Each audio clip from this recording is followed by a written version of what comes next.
বছর পর পর আসে এই পুরুষোত্তম মাস এবং পুরুষোত্তম মাসে আপনি কি আহার করতে পারবেন, সকলের জন্য কি কি বর্জনীয় আছে, যারা অভিসান্ন খেয়ে এই ব্রত পালন করবেন দামোদর মাসের মতো তারা কি কি খেতে পারবেন এবং কি কি খেতে পারবেন না, সকল খাদ্য তালিকা আজকে প্রদান করা হবে। তাই পুরো ভিডিওটা ধৈর্য সহকারে দেখবেন, আশা করি আপনাদের আর কোনো প্রশ্ন থাকবে না। তো প্রথমেই বলি, শুরু হচ্ছে আগামী 17ই মে থেকে, তবে অনেকে অমাবস্যা ধরে 16ই মে থেকেও কিন্তু শুরু করতে পারে। তো এই পুরুষোত্তম ব্রতে সকলের জন্য বর্জনীয় যে খাবারগুলো, যারা বিশেষ করে এই ব্রত পালন করবেন তাদের জন্য আমি খাবারের তালিকাটা এখানে বলে দিচ্ছি। সিম, বরবটি, বেগুন, গাজর, মূলা, মাসকলাই ডাল, কলমি শাক, পেঁয়াজ, রসুন, মসুর ডাল, মাশরুম, মাছ, মাংস, ডিম, চা, পান, কফি, বিড়ি, সিগারেট বা নেশা জাতীয় দ্রব্য, আমিষ দ্রব্য, দ্রুতক্রিয়া এবং মৈথুন। যারা বিশেষ করে পুরুষোত্তম ব্রত পালন করবে তারা সকলের জন্যই কিন্তু এটা বর্জনীয়।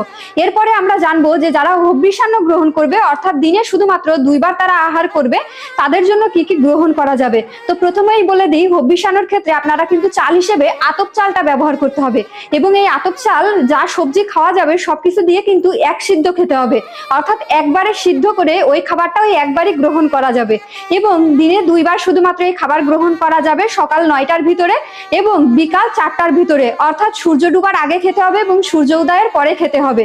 এই 2 বার খাওয়া যাবে। রাত্রে যদি চান তাহলে আপনারা ফল, দুধ এইগুলো আহার করতে পারেন। তো এখন হচ্ছে আমি বলে দিব যে যারা হবিষ্যান্ন গ্রহণ করবেন তারা কি কি খেতে পারবেন।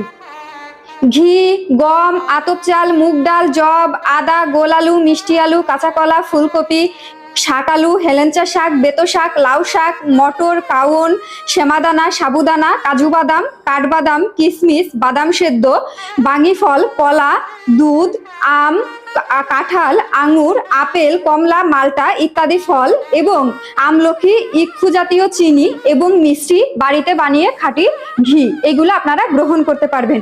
এবং যারা অভিসান্ন গ্রহণ করবেন তারা কি কি খেতে পারবেন না, এই ক্ষেত্রে বলা হয়েছে যে কোনো তেল, কাঁচামরিচ, মশলা, পাঁচফোড়ন, সাধারণ লবণ, সিম, বরবটি, গাজর, মূলা, বেগুন, সজনে, লাউ, ছোলা, মসুর, মাসকলাই, তিল, সরিষা, মধু, কুলোকর্কটি ফল, বহুবীজ ফল, বেল, ডালিম, তরমুজ, পেঁপে, জম্বরি ফল, সিদ্ধ চাল।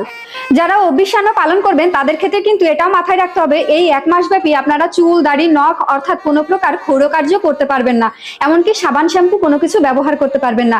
1 মাস পরে গিয়ে আপনারা এগুলো ব্যবহার করতে পারবেন। এবং এই ব্রত শুরু হচ্ছে 2টা নিয়মে আমি আগেই বলে দিয়েছি, কেউ 16 তারিখ থেকে, কেউ 17 তারিখ থেকে শুরু করবে, কিন্তু শেষ হবে হচ্ছে 15ই জুন। তো অবশ্যই এই খাদ্য তালিকাটা মেনে আপনারা এই ব্রত পালন করবেন এবং ভিডিওটা শেয়ার করে সবাইকে অবগত করবেন। ধন্যবাদ সবাইকে।